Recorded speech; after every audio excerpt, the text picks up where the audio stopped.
Coming up this week on the show, Thomas Jansson is going to be joining Gary and I, and we're going to be talking DW8000, it's Korg DW8000, and he's been working on firmware updates for it. Yes, he's updating the 40-odd-year-old synth, coming up with new features for it, which I think is amazing. So we're going to be talking about how he got into that and the kind of features he added. He'll give us a brief audio demonstration. Also, his love of chip tunes and the Commodore SID type sound cards and sound engines as well. So I think you're going to really enjoy this one. So let's get straight to Thomas. Thomas, welcome to the show. Thank you. Thank you very much. It's great to get you on the show because I think I first came across you on a video of you making a customized operating system for the Korg DW8000, which I have, which is a fantastic vintage synth, but it came out in 1986, so I kind of wonder, why would anybody want to bring out a new OS for a 1986 synth? Nobody brings out OSs for 86 computers.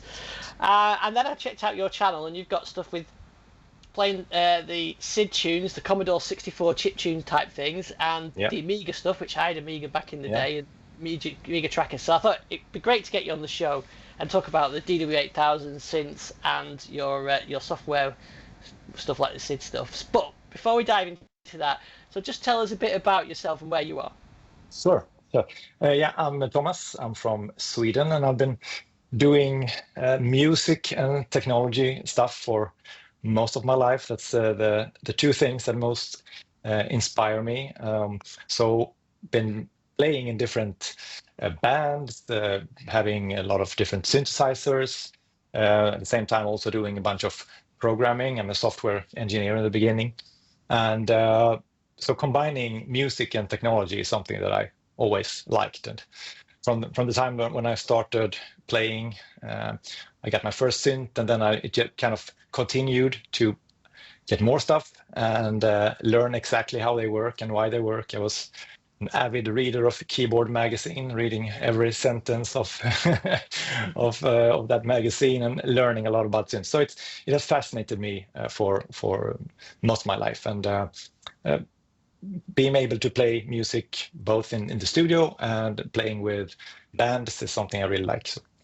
But in my working life, I've been doing things like software engineering, but also project management and those kind of things, more managerial tasks. But I try to keep me close to the technology, and being able to hack away from time to time at home is nice. Yeah, it's amazing actually the number of people that I know that are also software developers or in that industry, technology industry, including Gary, who are also interested in music as well as music technology. There's so much crossover. Like I said, I work in IT as well, so there's so much crossover. It is. And being able to use those skills to do things like, firmware for 40-year-old synths is amazing. It's kind of fascinating. So we'll dive into the why in a minute, but first, so what got you into sort of music and synthesizers? I think that we, in the beginning, in the school, we were doing, I think in Sweden in third grade or something like that, basically everyone, when I was growing up, in the third grade, we played the recorder in school. I think most kids did that in the third grade, and then later on in the fourth year, you're supposed to select something like, are you going to continue play something? And at that point, I have seen probably videos of Depeche Mode, and I thought, wow, that looks really cool.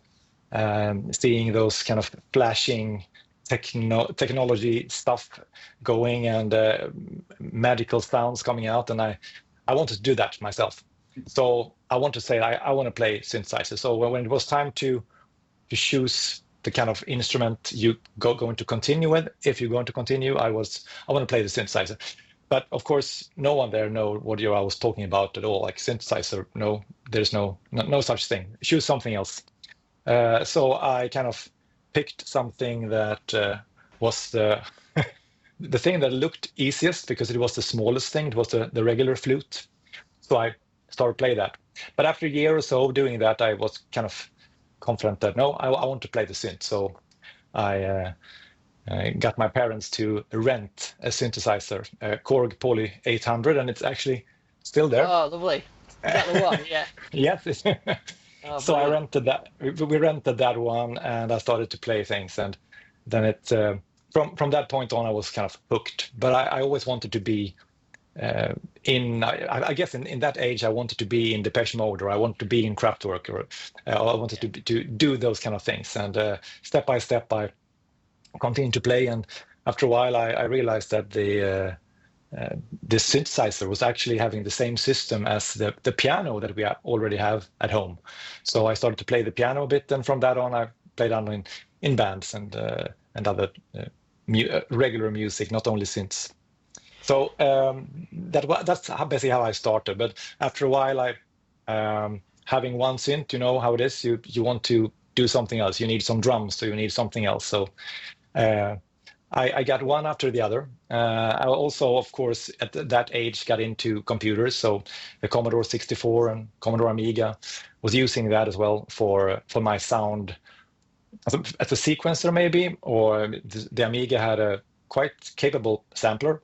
So when there was no way to buy a expensive sampler, I had my Amiga and programmed that as well. So combine those things together. Yeah, that's brilliant. And I think that era, the Depeche Mode and Kraftwerk and all that kind of thing, it had kind of that distant future sound about it, didn't it? It was like like a future technology thing that it seemed so cool at the time. I remember, and just be able to get a synthesizer. I got my first synth was a DX100, which is over there. Okay. Yeah. Also small keys, right? Yeah, small keys, everything else, and I thought I would sound like the Pet Shop Boys when I got it, or someone, or Duran Duran, and it didn't quite work out like that. But yeah, it was so interesting. Same with the computer era at that time when we were getting into computers with the Spectrum, and then I had a Commodore Amiga, and it was so exciting, wasn't it? All these new things coming at you. Yeah.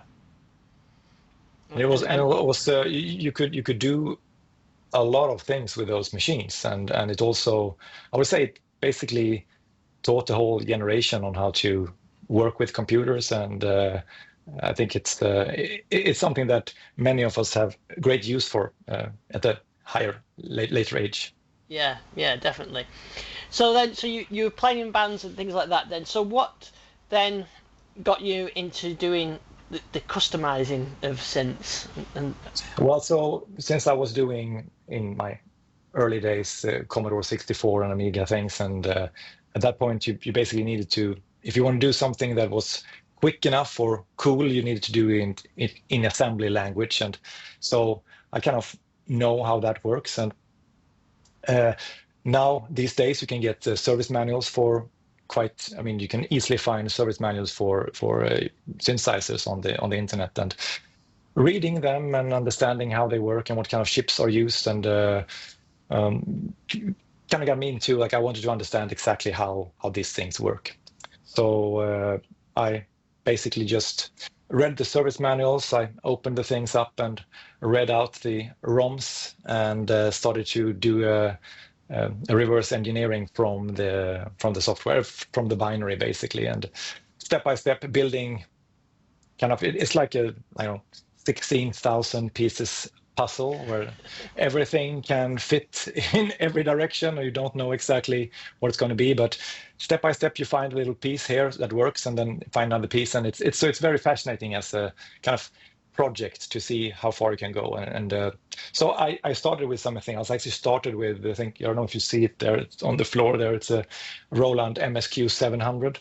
I started to do some reverse engineering on that one because I got that sequencer and I wanted to see what I could do with it.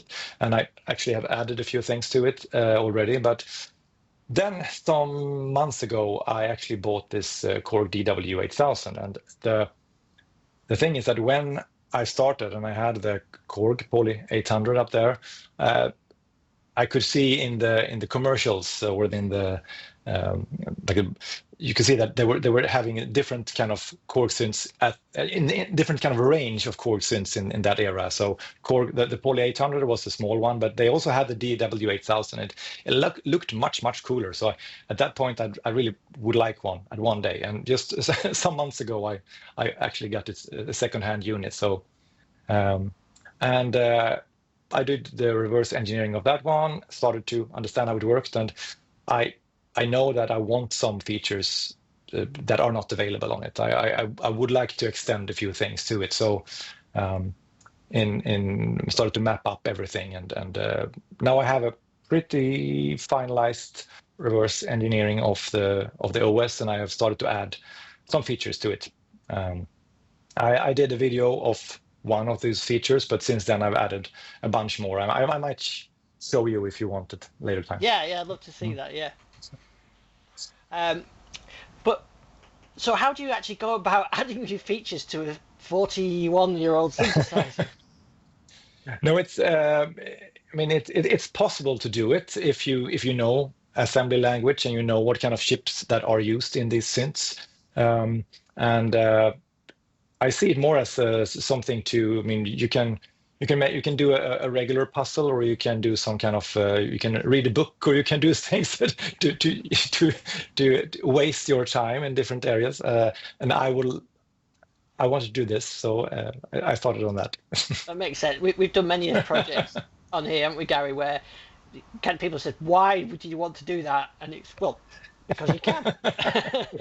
Yeah, it's that. Yeah, but I've also been involved in some open source projects regarding synthesizers, and you meet a lot of people that also are using these instruments and have the similar fascination. So I've talked to a few people who has the DW8000, and many of them seem quite interested in seeing how this turns out in the end. So what sort of tools do you need then to do this? So I have a selection of, I mean, depending on what kind of processor that is used, you need some kind of tool to convert the binary into assembly listing. And it's called a disassembler, and it exists for many different architectures. In my case, I wasn't able really there was no real disassembler that fully worked here, so I needed to do some. I made some own tools basically. After a while, I make some own, modify something and make my own tools, and then in the end, I have something that works. And so, what you get when you do that disassembly, you get the listing of basically assembly code that is. Indexing registers, it's storing data in one location, adding it with another, and so on. And it doesn't really say anything until you start knowing what those addresses are. And so I kind of start somewhere where I might know maybe a certain port is at specific address somewhere, and I know what that address is, and then I can have a little breadcrumb that I start working my way out from. So then, it's yeah. So then you're doing that. Then you create it in a so you can create it and then compile it, and do you have to send it back to the? Yes, yeah. So exactly, you get the assembly listing that doesn't say anything in the beginning, but step by step, I can basically tell what those addresses and what those locations are, and I get my own source code that is sort of how it was back in the days, but with other names. And then when I have that and I change things, then I can compile that again to a new binary, and then I can flash that on I can burn it on an EEPROM looking a bit like this. Yeah. And put it back in the machine. There are also some tools that you can put back basically a USB device that has these kind of pins in the end, and you can put in the machine, and you can so I basically can compile things on my computer, and just a second later it's running in the machine. So it's kind of easy to do iterative approach to it.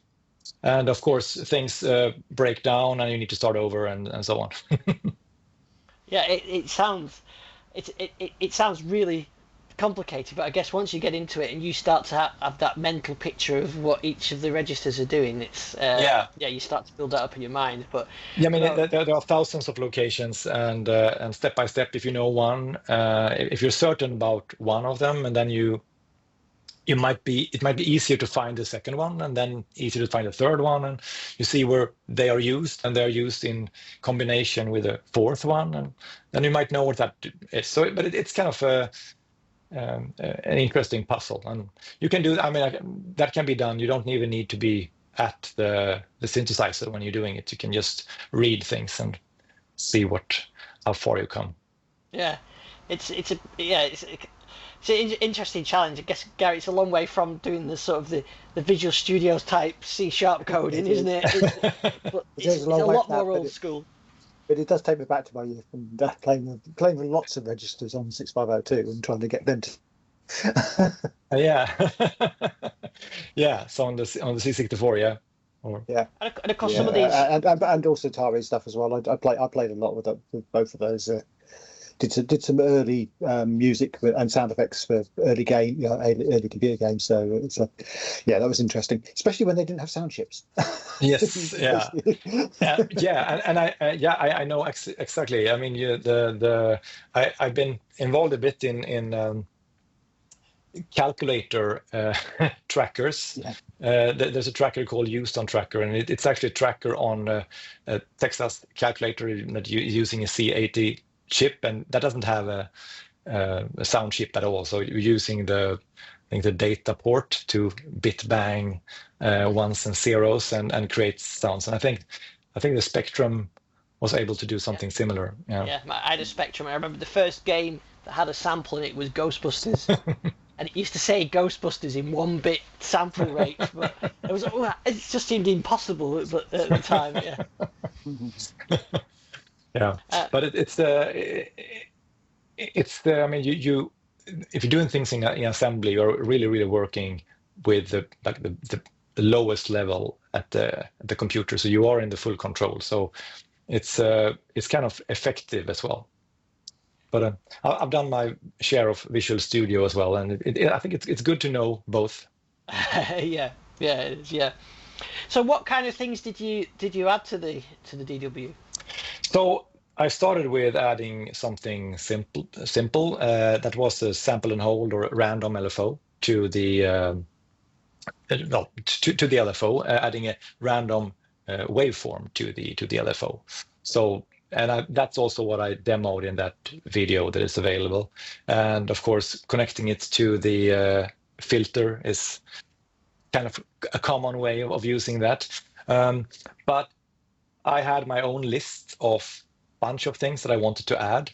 And then when I posted this, I also got a long list or a wish list from other people that many of those requests are actually things that I already had, but some of them are new. And I've started to add things from that list.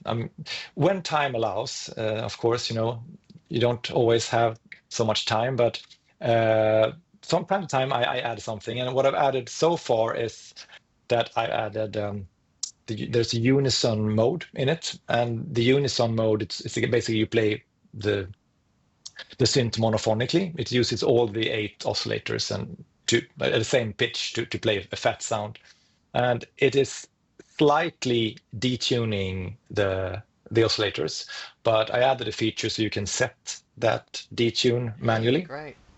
So from no detune to like too much detune. That's one thing I added, and then I've got many requests from people who want to have the filter resolution higher. So the filter, I think it's parameter 31 or something. It's the cutoff frequency. You can set it between 0 and 63, so it has 64 steps. But on the lower numbers, it's kind of steppy. So many would like to have a higher resolution. So I doubled that one. So now it's double. I'm probably going to do the same thing on the resonance. What did I do more? I added destinations, LFO destinations or modulation destinations for the waveforms, so that you can not only control the oscillator with a LFO or the filter with an LFO, you can also control the waveform. So it has those wavetables, those two. So you can switch wavetables. Yeah, based on the LFO then. So that means nice, that yeah. So of course, if you connect it to the sample and hold, you will get a random waves that comes. Or if you do a ramp, it will traverse through them step by step.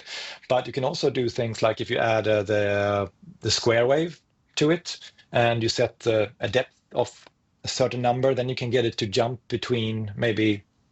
The sawtooth and the square wave or something. You can select that. So, and that is possible on both of those oscillators. You get sort of like PPG wave type sounds. Yeah, you can, with of course the limitations that there are only 16 waves. I have seen many requests of people who wants to do quite advanced things and add more waveforms or FM and things like that, but that's not possible with a firmware update. But I have a long list of things. I tried while doing this modulation to the waveforms. I started by just setting a parameter destination, so I could LFO any parameter. So basically, I could turn the LFO to control the attack or the sustain or something like that. But it was actually even able to control any parameter, so I could even LFO the MIDI channel actually, which was really weird and totally useless. That's kind of like the mod wave, the modern mod wave, which I've got over there. That's the kind of thing you can set parameter destinations on it, but you're doing it on a 1986. Yeah, the mod wave is interesting. I mean, it has all the waveforms from the DW8000, right? So you can probably, I don't know if you can, I don't know if it models the filter or something, but it's close, yeah. Close, yeah. So it's inspired by that one. Yeah, I've got the Monopoly here, and what I've just been doing recently is I've recreated a lot of the factory presets from the DW8000 on the multi-poly.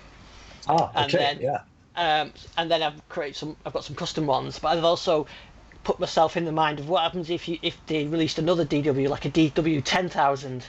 So I've made some DW10000 for this fictional synth that never got created. So I'm going to release those at some point. Yeah, I've seen that. I saw that you have made quite a lot of patches for those. Okay, so can you show us some of the things you've worked on the synth? Yeah, sure. I have it here. Let's see if I can switch. Oh, there it is. There it is. And I will also see so you can get my sound from it. Let's see. Do you hear me still? Yep. Yep. So here we are in my little one of the synth rack here. A nice emulator below. Yeah, it's a really, really nice one. It's more of like for me it was more like the holy grail of synths. It was probably yeah, exactly, probably the thing that I saw back in '84 or something with the Depeche Mode and Alan Wilder playing it. So it was a dream come true to get it. And actually I've also already started to working on the OS for this one. Of course you have. It's, so I have it mapped up quite a lot of it, and I will do something with that one as well. But I'm going to start with this one. So let's see. You can probably hear this. Okay. We can start with the thing that I added first then. So if I go to the waveform of the modulation generator, normally you have 0, 1, 2, and 3 there, but I have number 4 as well. And the 4 is then the sample and hold. So if I turn down the filter a bit there. By the way, you actually, when I turn down the filter here, you see another feature that I've added. This is I saw the hexadecimal numbers. Yeah. Yes, exactly. So I talked about the filter that I added, and normally the cutoff is from 0 to 63, and doubling it would be 127, which you can't fit on this little display. So I made it in hex instead. So now it's up to 7F. Very smart. But anyway, so if I do something like this, these buttons are really bad, which probably is for many of these old synths. Okay, so if I change okay, so and then some frequency.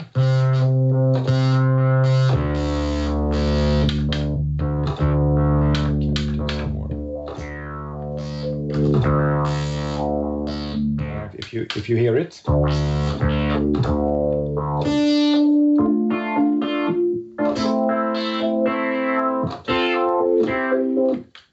I can change it.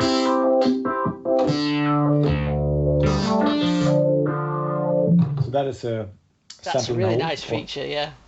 Yeah, it's pretty cool. So that's one thing that I added. I already talked about this filter that I can change now with much higher resolution. I think I actually can double it once again to quadruple resolution if I would like to, but I also would like to store the parameters in memory, and every extra bit takes more memory. I think I need to calm down a bit and add them in a sane way.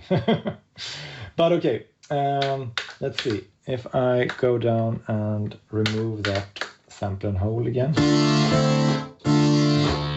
Okay, so I talked about that I could change the Unison spread. If I go to parameter number, let me see, the oscillator here, 2 has, you can see that, 21 to 26, but I've added 27. To 27 is now the spread value. So if I do Unison here, normally the spread is about 1. So you have this, but if I instead now change this, I can. Yeah, that's good. Okay, here we go.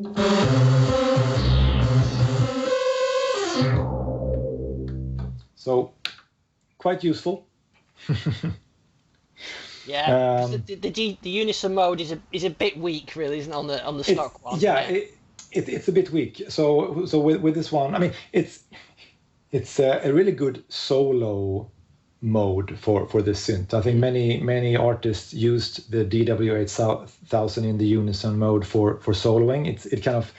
It really goes through the mix, because with this Unison spread and kind of a biting sound, it goes through the mix. But so it was popular for these kind of solos. But with this now, the spread can be even more, and you can also use this spread also on the poly modes. So that would create a little bit of the, I don't know, analog warmth or something. So normally everything is in tune, but I can step this. I can even, I mean, if I use 15 here, it's going to be really out of tune. That's interesting. So each note gets its own separate detune amount, I suppose, and then it's choosing which note to play from, which oscillators use next. Yeah. Yep. So each oscillator has its own detune, and then it's like a round robin on them. But I think the most useful feature is if doing it in one of the Unison modes and really.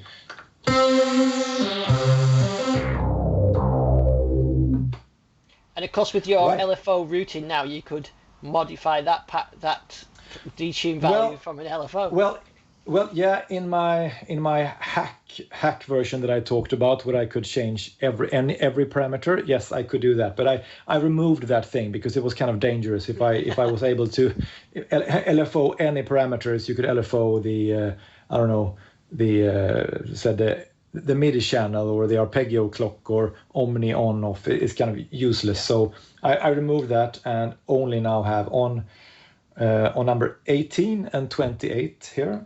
If I go, let's see if I can clean this sound again a little bit. It's going to make it. Okay, very simple sawtooth now. So say that I add, I go to the modulation generator and I set up a waveform. I can do the number 4, the sample and hold waveform. If I set it to the oscillator, you will probably hear that it's going to be, it's going to show that it's working. Let's see. Yeah. Okay. So now it's random to the oscillator, and we remove that. And instead, going to the oscillator 1, parameter number 18, which now is like the destination, like the modulation amount on the waveform. So right now the waveform is 12, is this one, the sawtooth. If I then go to parameter 18 and I raise this to 15, I have the maximum amplitude.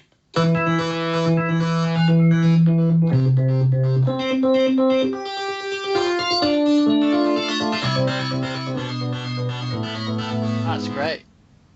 And if I change something, I mean, if I instead take the waveform and put it to a square wave, which is number 3, and then so if I'm on waveform number 1 and I want to jump to waveform number 4, like between number 1 and 4, for example, then I need to have a modulation depth of 3, so 1, 2, 3, and then set that to 3.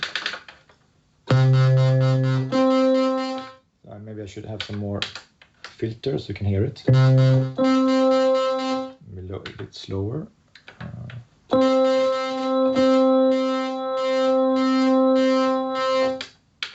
can change some other waveform. Now switch it between those two.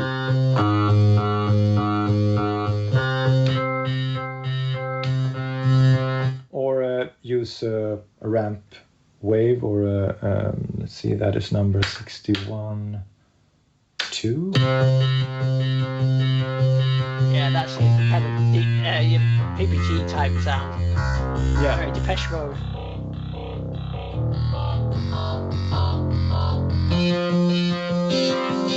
Yeah. Yeah.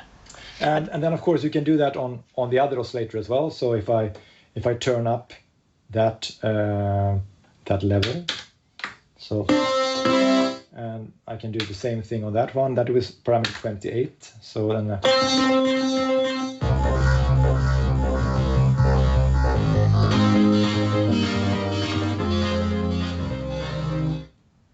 That sounds great. I don't know about you guys, but does the programming of that remind you of sort of like industrial computer applications, sort of the late 80s, like 90s thing, where you put to parameters and put the parameter values in? Alan Bradley and all that stuff. Yeah.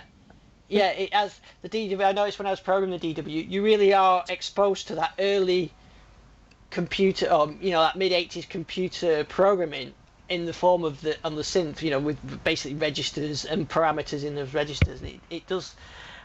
That's why even though it's not got like knobs all over it, like the most of the favorite type synths, that makes so much sense that you go to parameter 11, which is parameter 12, which is the oscillator, and then you choose a value for that, and then you can modify that value. It's got that old school feel to it, which I really love. But it's I mean, I like chiptune a lot. So you can do quite a lot of these kind of chiptuney sounds with these changes now. So it's also one of the the goals with it. And But I have a long list of Yeah. more features that I want to add. And did you have sort of plans to release this, or is it something that you don't think that you Yeah. want to keep? Or I haven't really thought about what's going to happen with this when it's ready, or if it ever is going to be ready. I don't know how much. Like, I mean, I do this on my spare time when I have some time to spend, and I like doing it by myself. So when it's ready, and we'll see what's possible. I don't know if if there is some kind of copyright issues. Korg might want to have a say in it. I don't know, but of course, I would like more people to use it. But there's almost only so much you can do with the limited amount of memory and so on. And so it's not much that I can do, but I had some plans to maybe make a little daughter board to add some more memory and so on.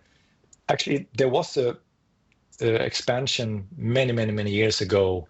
I don't know if it was called the Angel City or something upgrade, yes, yeah. or was it Angel City? Yeah, which did a similar thing, but they added a bunch of more memory and they did some other things. But the intention with this one was to basically just use it as is and not add any hardware and see how long that goes. But if I want at some point, maybe I will add some hardware as well.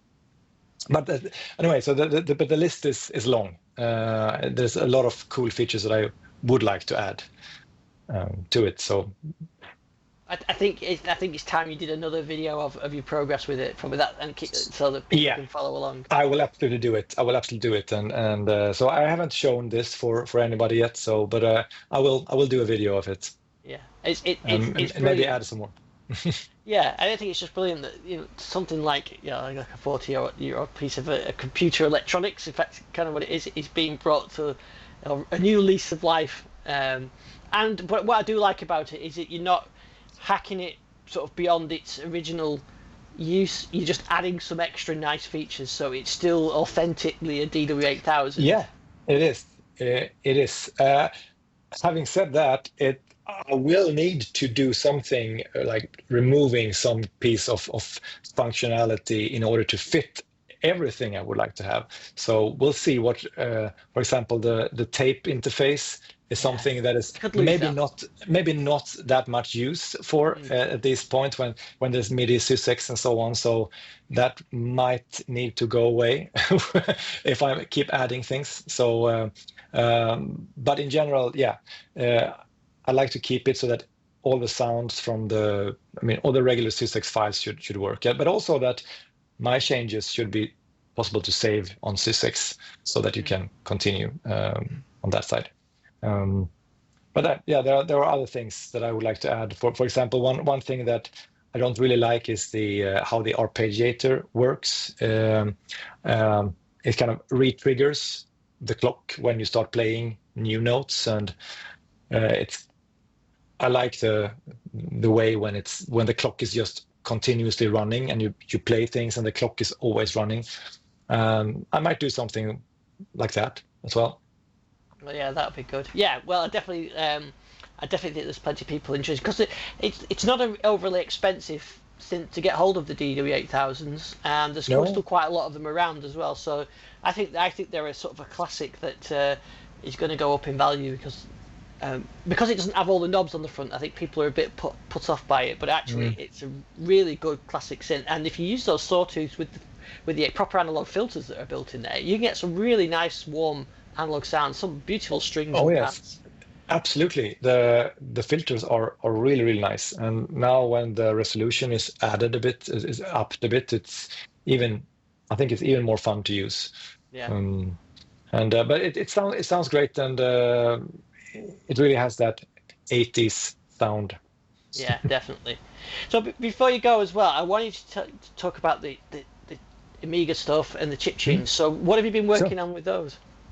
So on this, the Commodore 64 has the SID chip, which is a really nice little chip that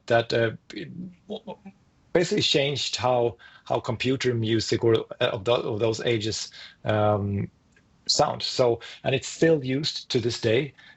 People are using Commodore 64s and making SID music daily. So it's a kind of it's a special chip that I really like. And there are some synths that are using the SID chip. There's a SID station from Electron, old machine. There's, for example, the Therapsid from the Twisted Electrons that they have their software open sourced. So I actually had one of those units, and I would like to add some features to it. And there's a protocol called ASID, which was invented by Electron for the SID station many years ago, a way to play Commodore 64 songs on SID-equipped synthesizers, not only on a Commodore 64. It's kind of using MIDI to send the register updates basically to the synth.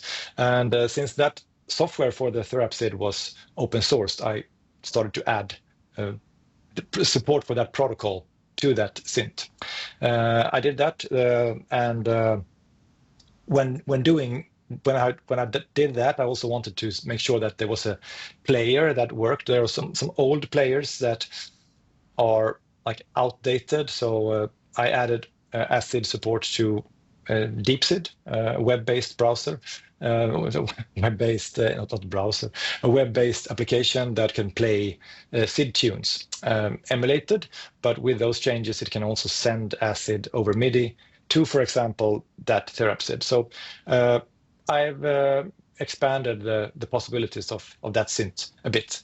I did some more things to it as well, but doing SID stuff is fun. So now that instrument is even more useful for me. And I suppose anybody that's ever played any Commodore 64 games will instantly recognize those sounds. Oh yes. I mean, it's three voices, and each voice has a few primitive waveforms, and then it has an analog filter that you can route everything through, and that's basically it. I mean, it has envelopes, and it has actually input as well, ring modulation, sync. So with those quite primitive synthesizer functions, controlling that at a high rate, which was possible on the Commodore 64, you can make quite advanced songs and sounds. So many songs for the Commodore 64. It can even be hard to understand that it's only three voices playing at the same time. But you're using a technique of playing notes at a very, very rapid speed, arpeggio at a really, really fast rate so that it sounds like an chord. And that's something that is very used in those kind of chiptune elements. But it was you can make some quite interesting songs with it, and I keep on doing it and making new music with it. Yeah, it's brilliant, isn't it, to think, I mean, when was the Commodore 64 released? 82. 82, yeah. So, yeah, to think that's I mean, I was always envious of those when I had my Spectrum, because it had just the beep, and you got terrible sounds through the Spectrum. Yeah. I did get a sample thing for it, a cartridge. You can play samples on it, but yeah, it's great that. So then, at the same time, you had the inventor of the SID chip. He was planning on making like a complete synth, many more voices, but they stopped him at three voices for the Commodore 64. But he went to Ensoniq later on and created synths there. That's right, yes. So I think he worked on the Mirage and the ESQ1 and. Yeah, I think so too. Yeah, which are brilliant instruments in their own right. And then when it got to the Amiga, which was just a few years later, the technology advanced so much, didn't it? Because that had so much more sophistication on the sound side. Yeah, that one didn't have like oscillators with waveforms at the same sense as the SID chip, but it had sampling instead. So you could play back 8-bit samples, 4 channels of it at a bunch of different rates. So it was I mean, quite advanced. Even I think it came out in '85, and the emulator too that I have there over there, it's also is 8-bit and similar sample rate, even though there are many other differences. But it was quite impressive for its time, creating the mod trackers, creating the mod files as it's called. Yeah, I remember doing that. So just explain what's a tracker. Oh, a tracker is, you see it as some people would probably see it as an Excel sheet. You have columns in that direction with your channels, and you have time in that direction. So maybe you have 64 steps, one for every 16th note, and then there's a number of bars for you there, and you enter notes on these cells, and it will play back those. So trackers can exist for almost any kind of sound chip. There are trackers for Commodore 64, for Amiga, and for PCs, and there are trackers today that are even continuously being used. And I actually myself is also I'm a bit involved in SID Factory 2, which is a tracker specifically created for making SID tunes. So, and that's like a modern tracker, but for generating old school sounds. So. Yeah, I remember you mentioned. I remember mod files. I do remember getting those, and you could play a tune effectively. Yeah. Oh yes. So it was a standard almost that came out from the sound tracker software for Amiga, and then it became, I think, noise tracker, pro tracker, different kinds of trackers, and specifically pro tracker on Amiga was really popular, and the format.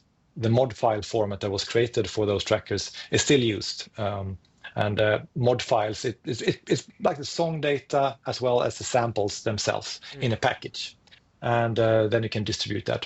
And those mod files are the basis for the soundtracks of games and also a lot of demos.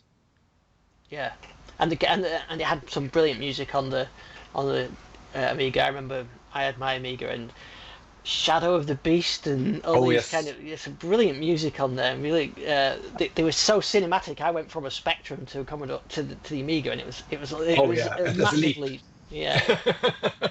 I actually had the TI-99 4A first. That was my first computer. That had a quite simple sound chip as well, but I think it was still more advanced than the Spectrum at the time. Yeah. Oh, these are brilliant. Yeah. So you've got a whole load of videos I noticed on your YouTube channel with all these, including the calculator type stuff and OP1 and the chip tunes. So I'll include a link in the description with this and on the podcast description, so anybody can check those out, because I think they're fascinating. Yeah, I have some kind of fascination as well to try to make those kind of chip tune like really close to the original, but on modern synths that are capable of doing much more advanced things. But it's kind of interesting to try to minimize and try to replicate those kind of old sounds on modern gear as well. So that's something I like. Yeah, I have a bunch of those songs on the YouTube channel. Yeah, brilliant. And the final sort of questions that I like to ask when we finish off is, if you is there a synth that you've had and sold and wish you kept, and what's your desert island synth? Okay, something that I sold that I wished I kept. So I think I mentioned that I actually don't I haven't sold as many synths. I probably just kept them because I think all of them have like a place in the audio spectrum and in the heart. But one synth that I wouldn't say that I actually have sold something that I regret. I have sold the Casio FZ1, the 16-bit. I think it was one of the first 16-bit samplers. It's a kind of it's a beast, and it was too heavy. So I swapped that out for an ESI 4000 instead. So I can't actually say that I am regretting anything I've sold. I try to buy the things that I want and that I will use. Yeah, that's a good And way. the desert island synth. I mean, if on a desert island you probably need something portable, so I would probably use something like I don't know, Digitone 2 or like a groove box that I can make a lot of things with. But if it would be a synthesizer with keys and there was enough power, I would probably use bring my Juno 60. Oh, nice. Yeah, that's the one behind you there. Yeah. Yeah. I noticed as well you got the CR78 there. That's the one thing I hadn't sold, but although I don't necessarily regret it because I didn't get that much use out of it. Yeah, so you sold. Okay, you had it and you sold it. Yeah. Yeah. Okay. I can. Yeah, I would regret that. Yeah, but I have got this now. I can't bring it to wire. I've got the Behringer version of it a few weeks ago. What's it called? The RD78. 78. Yep. Yeah. Actually, it sounds really good. It's not quite the same, but it does sound nice. Yeah, I've seen some reviews on it, and for me, I mean, those if you want just the sounds, I would say you could use a VST or something. But what I'm looking for when I have a CR78 or something, I want to have the limitations. I think always the limitations is what. I mean, it creates my creativity a lot, but so having a CR78 and just trying to use it just exactly as I don't know Genesis or someone was using it at the time. Yeah, that's it. I did recreate the Duchess. Yes. On the RD, so you can do that with and turn the metal beat off and the yes. and everything. So I did recreate that. So Phil Collins was really playing on the CR78 there. I've done that experiment myself. I had to do it. I mean, there are some obvious things you need to do if you have a CR78. You need to do all the Blondie stuff and the In the Air Tonight and those kind of things. Yeah. Just check that it works.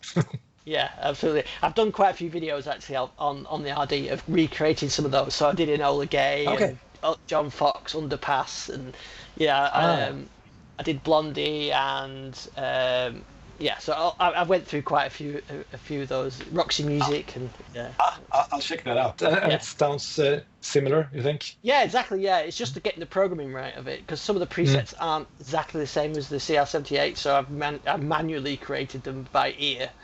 Okay. And you can't combine patterns as well and things. So again, you just manually do it by ear. You can't have two buttons at the same time. Which is the biggest drawback. Yeah, I mean that was kind of what really made that unit stand out. But there's workarounds, but which I did on the video. But yeah, it's a lovely sound. It just Duke and that kind of thing. It's just Duchess. Duchess, yeah. Yeah. Well, it's been absolutely brilliant talking to you, Thomas. Same.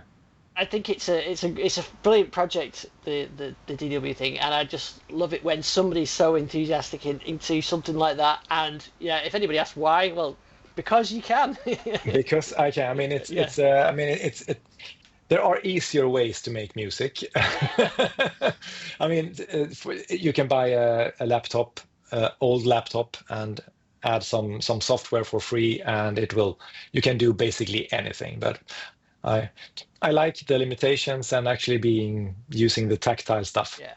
Yeah, absolutely. I definitely agree with that. Well, thanks very much for joining me, and we'll get you back on, and maybe we'll look into the chiptunes side of it as well. Sure. Thank you for having me. Oh, that was great. That was really good. Enjoyed that one. Yeah, I love it when someone's so passionate about something like that and really gets into the details of it. It's whether it's building your own computer or programming a 40-year-old operating system, anything. It's something about it, isn't it? Being able to pick it apart like that and extend the functionality of something that is an obsolete piece of equipment. But there's something about musical instruments, isn't it? They're not like computers as such would go obsolete. They still have the uses, don't they? And I know some people like vintage computer enthusiasts like their old computers, but music ones I think span that really well. And this combines all of that. Definitely does. Great fun. Yeah. So before we go there, anything you wanted to catch up before we finished off? We had a couple of weeks, a week off, didn't we, last week? We've had a while off, haven't we? Yeah. It's been a bit hectic. So so people can listen to me on this podcast and talk about the home automation stuff and saying, why aren't you using Home Assistant? So everybody uses Home Assistant, and I said, well, I started off on Smart Things because it wasn't as technical to do work with. I've used Domotics before, which is like a bit like Home Assistant and all sort of stuff. But it got to the point where actually someone sent me a Home Assistant server. So to play with, and I have been playing with it quite a bit, and it is impressive. I must admit, you can do anything and everything you really want to do in a home automation using it. The only thing is you do need to be a bit technical to do it. I mean, some of the stuff is quite tricky to set up. I mean, I haven't used a home automation system before where I've had Visual Studio Code plugged into the home automation system to actually do YAML files to actually control things, which is, I mean, you can do a lot of stuff without it, but when you get that, it just works really well with virtually every type of home automation or infrastructure. For example, I've got Smart Things plugged into it now, so I'm actually running automations on Home Assistant to control Smart Things devices through Smart Things. But I can plug other things into it as well. And I've literally just done an automation today where. So I have an own charger for my EV, so switching slight subjects to the other passion I've got. And one of the things you have to do on that is set the amount of charge you want to have in the car, or how much charge you want to add to the car, because it hasn't got a direct interface to the MG car I've got. But Home Assistant has got an interface to the MG, and Home Assistant has got an interface to the own charger. So what I've done now is when it's plugged in, it checks the state of charge on the car and automatically changes the percentage it needs to charge to. So it's always right, rather than me having to guess what it's going to be before I plug it in. So, and that just works. You don't even think about it, and it just works. So good stuff. And it's really interesting playing with it. It is a hobby, though. It's not something I would expect to play. I mean, every release seems to get better in that respect, and they're adding more and more UX type stuff to it to make it easier for people not to have to edit files, but you still do have to do a bit of editing. But it is incredibly powerful. Yeah. Oh, that's good. Well, hopefully we'll get a bit of time in a couple of weeks. I think we've got a bit of time. We can dedicate a bit more time to some of these topics as well. And the other thing we ought to talk about at some point, because I love of music, is just how good AI on machine learning is getting at creating music now. It's scary.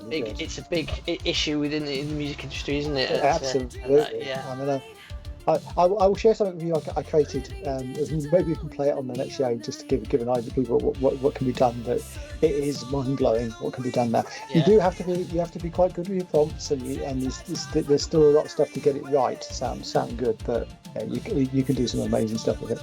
Yeah, I think it's a big controversial topic, isn't it? Of removing creativity, but it's not just in music; it's in all areas. Yeah, it is. Life. I mean, I think creativity is still there to some extent. I mean, it's like with programming; the judge work goes out, but you still have to have knowledge. But I think with music, the same is true. You have to have knowledge, and you have to have an understanding what sounds actually does sound good and what doesn't sound good. But yeah, it's interesting. We'll play a bit with that later. Yeah. Next time. I don't think you'll be able to use AI to control my 40-year-old synths, but actually, if Thomas has his way, you probably can. Oh, well, I think I could actually. Mini, so that's the thing, isn't it? You can. Yeah, well, you know the old player piano idea. Yeah. I was actually thinking, you can get the little finger controllers, the Zigbee finger controllers. Yeah. I thought one per key. Yeah. And then see if I could actually program that to play music. That'd be an interesting challenge. Yeah, definitely would. Well, it's been really interesting. I really enjoyed the chat with Thomas there. We'll be back same time, same place next week with another show. Where can we find you and your EV channel? My EV channel is EVONA on YouTube. And talking a few things on there. And also, I may fairly shortly resurrect Fascinating Tech and talk about some of the smart home stuff on there as well. So maybe as a YouTube channel. So we're thinking about it at the moment. Excellent stuff. Right, it was great to catch up with you again. So we'll see you next week. Take care.